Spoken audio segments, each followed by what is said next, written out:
déjà commencer par écraser les bananes à la fourchette. Donc il faut que tu m'en pèses exactement 300 grammes. Moi, je vais déjà commencer à réaliser la fameuse pâte à crêpes dans laquelle on va venir ensuite additionner la banane écrasée. On commence par mélanger ensemble la farine, le sucre, les œufs en bas, d'accord? Et ensuite, on commence progressivement à y mettre le lait. Vous voyez, on est sur quelque chose de très compact, vraiment une vraie purée qu'on va mettre dans notre pâte de banane. Alors, ce qu'on va faire, on va rajouter un petit chouïa d'huile. Nos crêpes bananes sont en train de démarrer. Donc, le chocolat que je suis en train de faire fondre, pour ceux qui nous rejoignent. Frida, tu peux déjà rajouter au fur et à mesure le lait à la sauce chocolat. Donc, dans une crêpe, on met à peu près une banane et demie. Je prépare mes pics à brochettes. Et là, tout simplement, on va enrouler la banane avec la crêpe. On va piquer. Alors, moi, je fais des ronds comme ça. Et en fait, dans chaque brochette, je vais y mettre 2 ronds de pâte. Inverser un peu de sauce chocolat dans chaque verrine. Et sur ce chocolat, je vais mettre des éclats de nougat pistache pour justement apporter un peu de croquant à l'ensemble.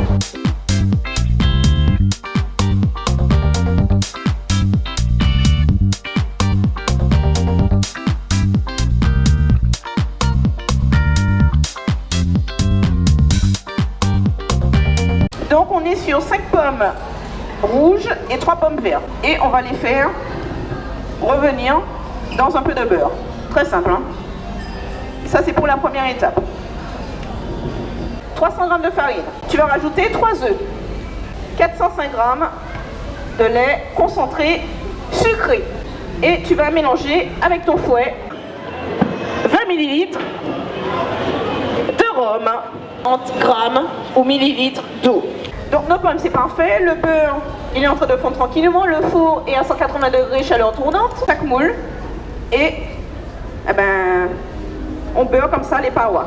La quantité de pommes que l'on met, une bonne cuillère à café, quoi. Et pour la quantité de pâte, je te montre. On essaie bien de prendre tous les éléments.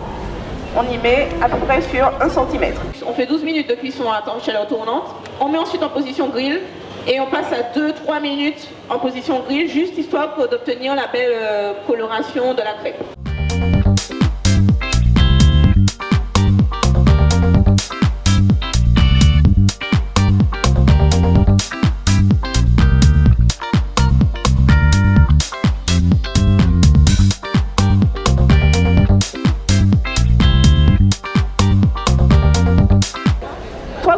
On a mis à peu près 2 branches d'oignon pays, 3 piments végétariens et un oignon entier. Et on va mixer tout ça bien gentiment, bien ensemble. Ok, on y va, on fait le lambi ensemble. Et on mixe très finement. Et on fait en fait limite une purée de lambi. Ça va commencer à dégager une très bonne odeur. Là, ça commence à colorer un peu. Hop, on met un peu de vin blanc. Et dans l'idée, je décolle les sucres en mettant justement de ce vin blanc. Ensuite là, on a notre fajitas qui est prête. Parfait, on y va, on la coupe en 4. C'est-à-dire hop et hop. Et rapidement, tu fais comme moi. Tu en prends une, c'est un peu chaud mais c'est pas grave. Tu la tournes comme un cornet comme ça. Le petit lait de soja apporte une saveur un peu sauvage, on va dire. Ça s'appelle singer la préparation. Si vous entendez un jour ce terme technique, ça veut dire simplement enrober comme ça les morceaux avec de la farine et on remplit comme ça rapidement et tu vas mettre dedans 2 bouts de concombre verticalement et on va les servir.